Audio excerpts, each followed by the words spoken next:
The polar bear, scientific name Ursus maritimus, is a carnivorous mammal inhabiting icy regions of the northern hemisphere. They are characterized by their white coat, the thickness of which allows them to inhabit such frozen lands. They are an excellent swimmer and spend much of their time immersed in frozen waters of the Arctic, where they have estimated to have lived for about 120,000 years.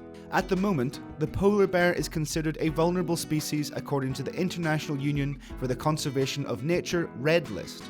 But what caused this sad situation? AnimalWised finds out by talking about the conservation of polar bears.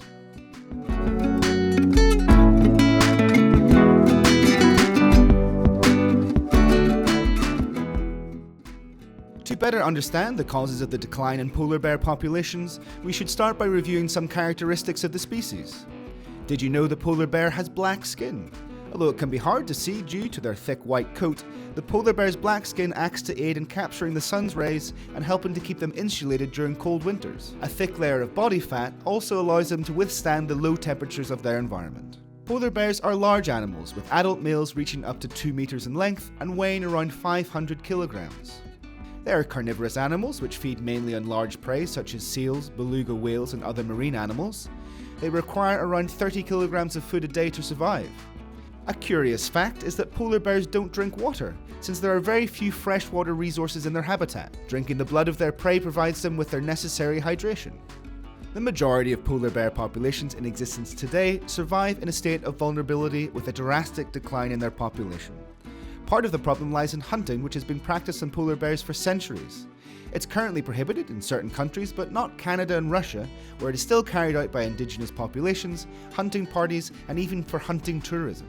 Aside from hunting, other major threats to the polar bear are global warming and the accumulation of pollutants in the ice and Arctic soil. These problems have drastically reduced the habitable landmass of the bears. If the bears are unable to travel after having used up their fat reserves, they will likely have difficulty reproducing. Finally, the consequences of oil industry drilling in the northern hemisphere can't be ignored. Such exploitation has resulted in remarkable destruction of habitat shared by polar bears and many other species. The majority of polar bears now live in Alaska, Greenland, and Siberia. Many might think they are far from big cities and therefore the effects of urban pollution. The truth is that habitat destruction is so serious, it has displaced many bears and they have been coming into more populous areas in an effort to find food. According to the International Union for the Conservation of Nature, the polar bear is a mammal now considered vulnerable on its red list of endangered species.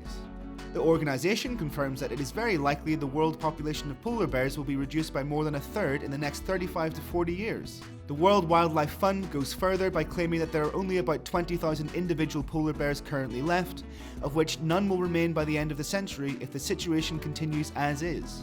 To combat the alarming situation in which most polar bears find themselves and prevent their extinction, it's necessary to move towards a more sustainable lifestyle. Climate change and the destruction of the habitat of these animals can only be improved if humans take action. And there are 3 main ways to contribute to a better life for polar bears. They are: reduce car usage, conserve electricity and gas, collaborate with organisations fighting for conservation. Do you have other specific tips you'd like to share? Do you want us to talk about other endangered species in our videos? Leave us your comments if so, give us a like if you enjoyed the video, and subscribe for more. We'll see you next time.